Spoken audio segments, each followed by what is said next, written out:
Hola a todos, bienvenidos a un nuevo vídeo en el que vamos a echar un vistazo a la obra Esperando a Godot de Samuel Beckett. Antes de empezar, no olvidéis que en este mismo canal tenemos un resumen por actos de esta obra que conviene echar un vistazo antes de escuchar este análisis como recordatorio de los principales eventos de la obra. Ahora, sin más preámbulo, comencemos.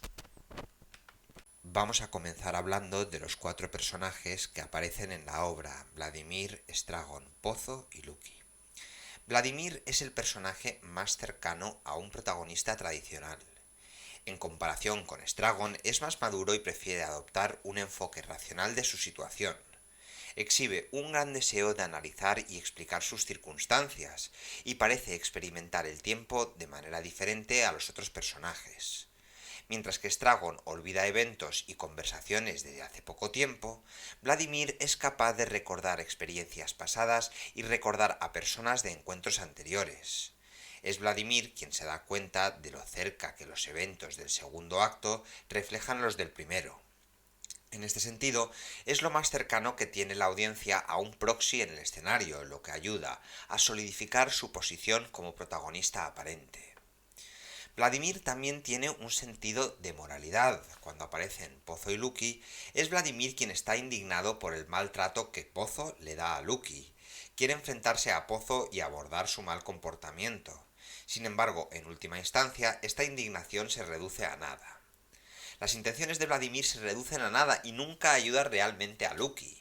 Si bien la empatía de Vladimir hacia Lucky le convierte en una figura comprensiva, su falta de acción es una extensión de su situación general. El entorno de la obra, la acción y el cambio significativos son imposibles. Vladimir está ansioso por explicar lo que les está sucediendo a él y a Estragon, mientras Estragon se distrae con cuestiones más materiales como la comida y la ropa. Le toca a Vladimir explicar sus circunstancias metafísicas. Espera encontrar pruebas que respalden sus diversas teorías, pero al igual que sus intentos de intervenir en nombre de Lucky, esto resulta en la nada más absoluta. En todo caso, Vladimir termina la obra en un estado más confuso de lo que comenzó. Todavía tiene amistad con Estragon, un vínculo de beneficio mutuo. En los raros momentos en que Estragon abandona el escenario, Vladimir se pone ansioso y cae presa del pánico. En un mundo inexplicable y desesperado, Vladimir debe aferrarse a lo que tiene, Estragon. Lo cual nos viene de maravilla para hablar de este personaje. Estragon, mientras que Vladimir es más reflexivo y considerado en sus acciones, Estragon es más impulsivo y emocional. Es menos capaz de retener los recuerdos de los días anteriores o incluso de los minutos, y le cuesta determinar si es por la mañana o por la noche. Existe la sensación de que no duraría mucho sin Vladimir. Incluso las tareas menores, como quitarse las botas, reconocer a las personas o cualquier inmundicia, le cuesta mucho. Mientras Vladimir tiene la persistente sospecha de que ha visto gente antes, Estragon frecuentemente confunde a Pozo con Godot. Sin embargo, le guarda rencor a Lucky y lo ataca cuando tiene una oportunidad. Debido a la personalidad impulsiva y olvidadiza de Estragon, con frecuencia anuncia su deseo de irse. Repite esta intención hasta el punto de perder el sentido. Nunca se va y Vladimir siempre le recuerda que está esperando a Godot. A pesar de sus deseos, Estragon acepta esto al pie de la letra y nunca cuestiona por qué debe esperar a Godot. La necesidad de hacerlo le parece evidente. Aunque a menudo se describe a Estragon como el más simplista de los dos, puede defenderse en una discusión con Vladimir. Discuten con frecuencia, aparentemente por entretenimiento. Vladimir es más prolijo y elocuente, pero es Estragon quien afirma haber sido poeta antes en su vida. A su manera, Estragon es capaz de momentos de profunda comprensión. De hecho, su deseo fundamental de irse refleja esto. Instintivamente comprende la desesperanza de la situación, pero carece de la capacidad para expresar adecuadamente su preocupación. A diferencia de Vladimir, que insiste en que permanezcan, siente el pavor que impregna su existencia. Ha dejado a Estragon con una persistente sospecha de Godot, un cinismo nacido del sufrimiento real. Cada mañana, al despertar, Estragon se queja de haber sido golpeado. Lucky lo ataca y sus pies le duelen más que a Vladimir. Le duelen las botas y siempre tiene hambre. Debido a este sufrimiento, ha llegado a desconfiar de la humanidad y ve a las personas como animales ignorantes. Vamos a hablar ahora del personaje Pozo.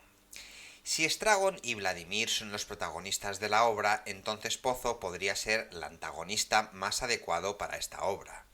En un sentido moral, al menos su comportamiento es el más objetable y su trato con Lucky irrita a los otros personajes y los obliga a hablar. Sin embargo, no funciona en oposición a Estragon y Vladimir y está atrapado por los mismos ciclos repetitivos que ellos. Pozo irrumpe la dinámica mayoritariamente genial de Vladimir y Estragon con su llegada ruidosa y bulliciosa. Él irrumpe en sus vidas, posiblemente no por primera vez, y trae consigo el caos y el desorden. Come, bebe y fuma, dándose un capricho en un momento en que los otros personajes se ven obligados a comer zanahorias viejas en todo caso y nunca considera compartir sus posesiones. Peor aún, trata a Lucky terriblemente. No solo le ataca físicamente a su sirviente, sino que felizmente inflige abuso emocional y mental también. A pesar de su fanfarronada jactanciosa, Pozo es frágil. En las ocasiones en que sus deseos se frustran, se desmorona y lucha por hacer frente. En el segundo acto, cuando pierde la vista, apenas puede pararse sin apoyo y pasa la mayor parte del tiempo pidiendo ayuda a cualquiera. La ceguera repentina de Pozo puede leerse como un castigo que se le infligió por el trato que dio a Lucky. Las entradas de Pozo y Lucky en el primer y segundo acto, por ejemplo, son notables porque sus posiciones cambian. En el primero, Pozo lidera a Lucky y en el segundo, Lucky lidera a Pozo. En un cambio de suerte, Pozo debe depender del esclavo que estaba a punto de vender, completamente a merced del hombre al que torturó durante gran parte del primer acto. La salida del Pozo del escenario es anticlimática. Después de que Vladimir y Estragon finalmente lo arrastren de nuevo a sus pies, se apoya en Lucky y se lo llevan. Se le advierte que podría volver a caer y tan pronto como está fuera del escenario, se puede escuchar a Pozo golpeando contra el suelo. Hay una inevitabilidad en su colapso que parece a la vez justificado y satisfactorio. Aunque Lucky no puede escapar de su esclavitud, al menos existe la sensación de que las circunstancias de Pozo no son mejores que las de cualquier otra persona. Y por último tenemos a Lucky, que aparece a mitad del primer acto, tiene pocas líneas, pero es potencialmente importante para el mensaje ideológico de la obra. Como esclavo de Pozo, estaba en una posición de extrema debilidad, es acosado, golpeado y amenazado durante el primer acto. Incluso cuando su suerte parece mejorar ligeramente en el segundo acto, sigue siendo el personaje con menor cantidad de agencia y el menor control sobre sus acciones y su futuro. Esto le da cierta ironía a su nombre, que significa afortunado. Ciertamente ninguno de los eventos que le suceden al desventurado esclavo podría describirse como fortuito o afortunado. Al mismo tiempo, Lucky instiga una sensación de celos en los otros personajes. En las circunstancias de la obra, nada tiene suerte y todos están atrapados en el mismo ciclo interminable y desgraciado. Mientras Vladimir y Estragon están sumidos en la falta de rumbo y la apatía, Lucky tiene un propósito. Sus instrucciones son claras, sabe qué hacer y cuándo hacerlo.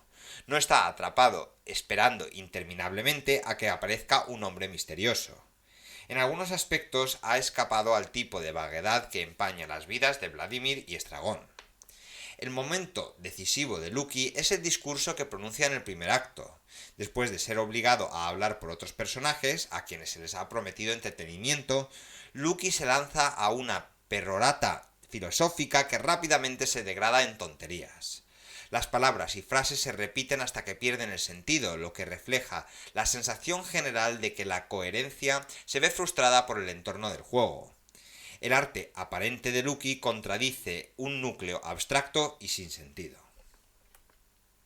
Podemos determinar que los temas esenciales en esta obra son el concepto de absurdo y la repetición. El absurdo es un movimiento filosófico que se originó en el siglo XIX a partir de la obra de Kierkegaard.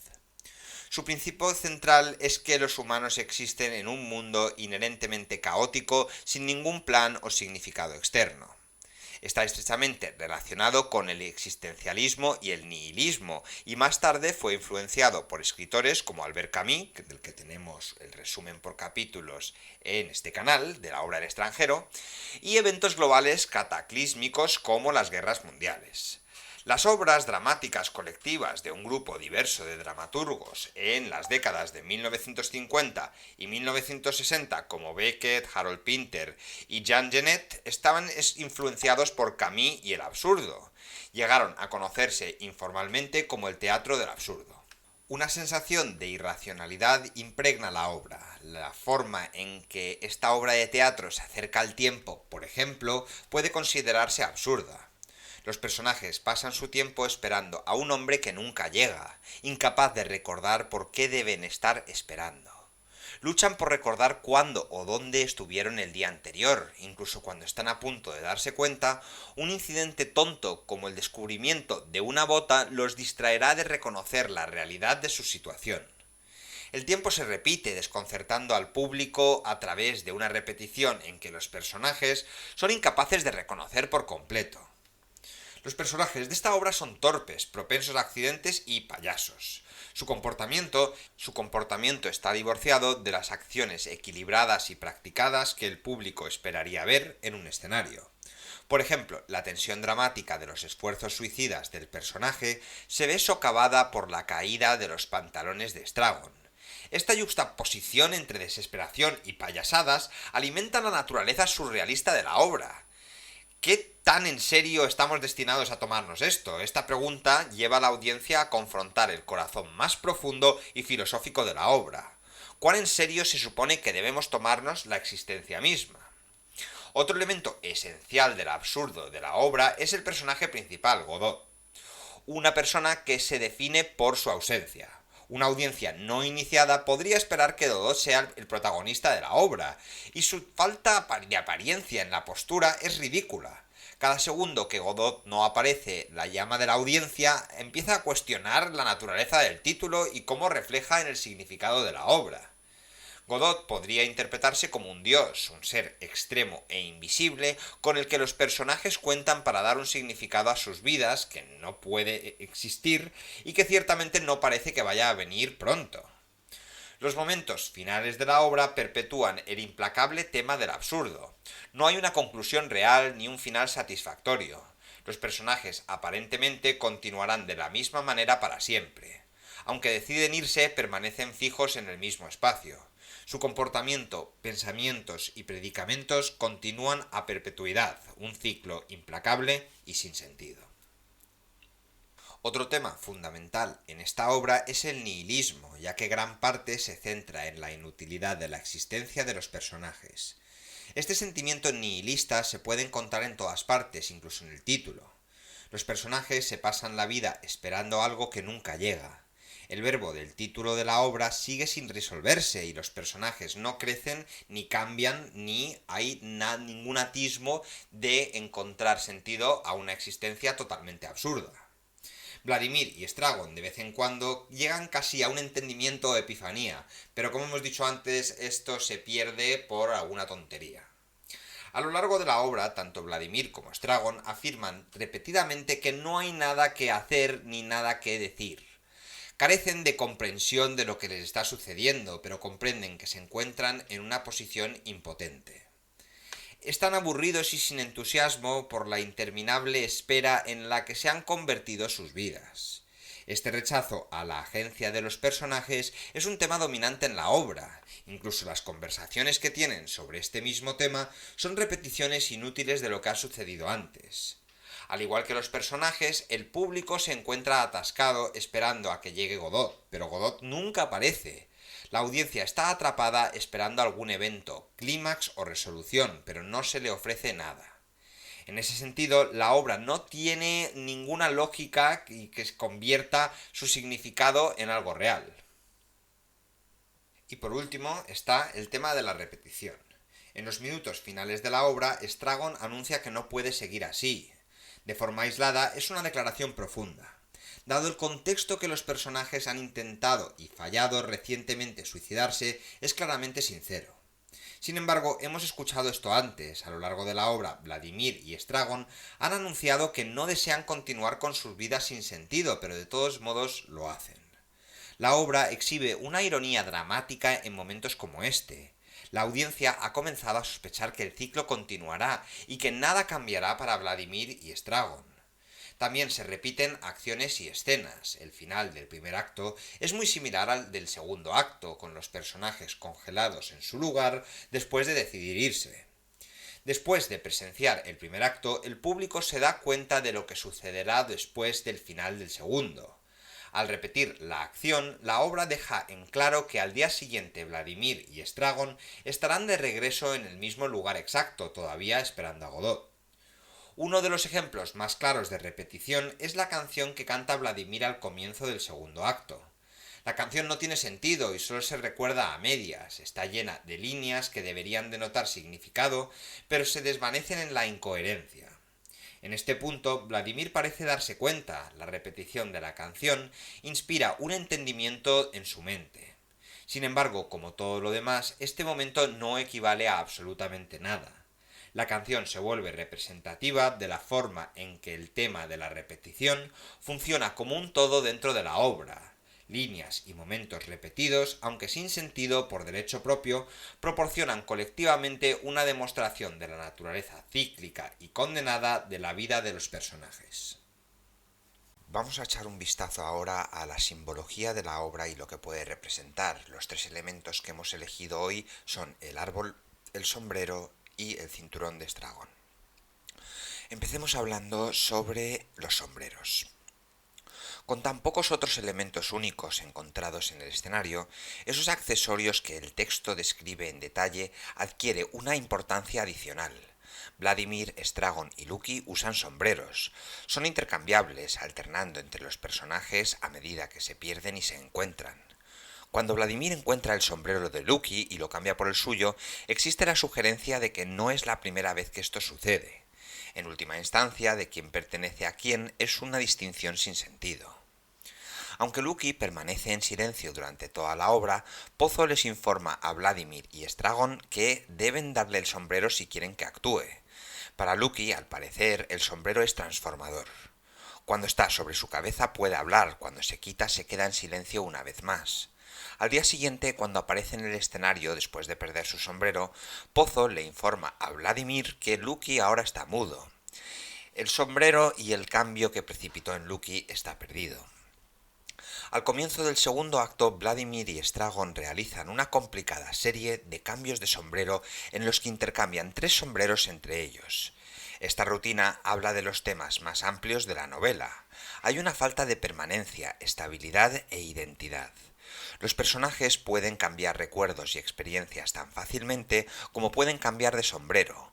Incluso el sombrero de Lucky, por transformador que fuera, es tan intercambiable como todos los demás.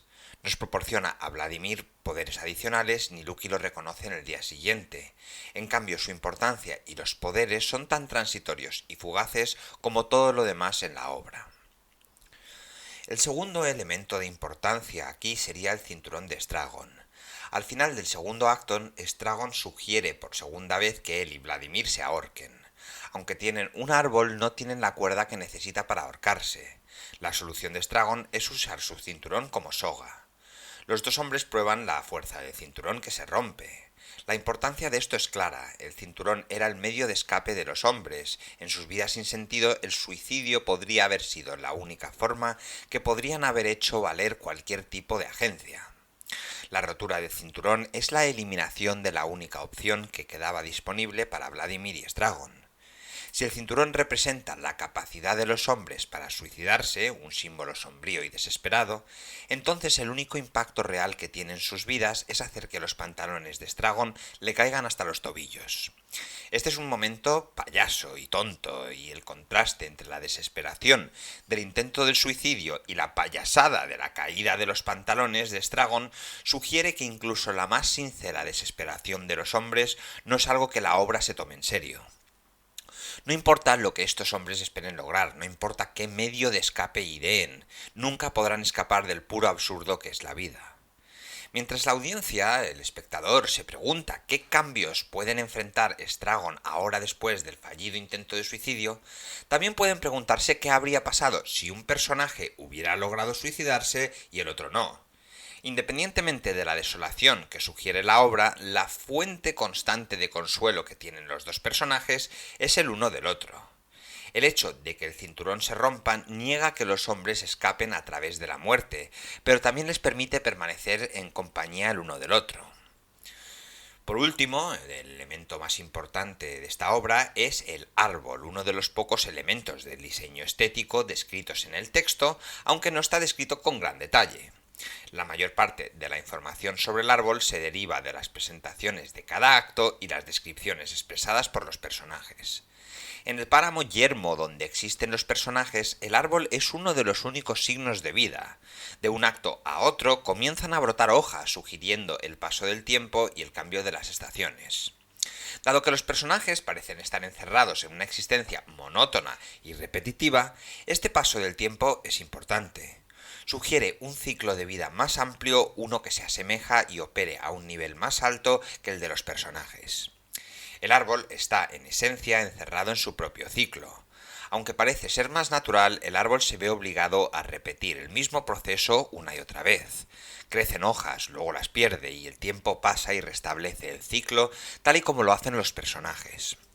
Si bien puede que no sea tan inmediato, tan apremiante o tan dramático como el bucle que atrapa a los personajes, es un bucle de todos modos. Como tal, la audiencia, el espectador de las formas en que los temas de la obra reflejan el mundo natural, puede ver que lo que frustra a Vladimir y Estragon es su capacidad para comprender o intentar comprender el círculo que los atrapa.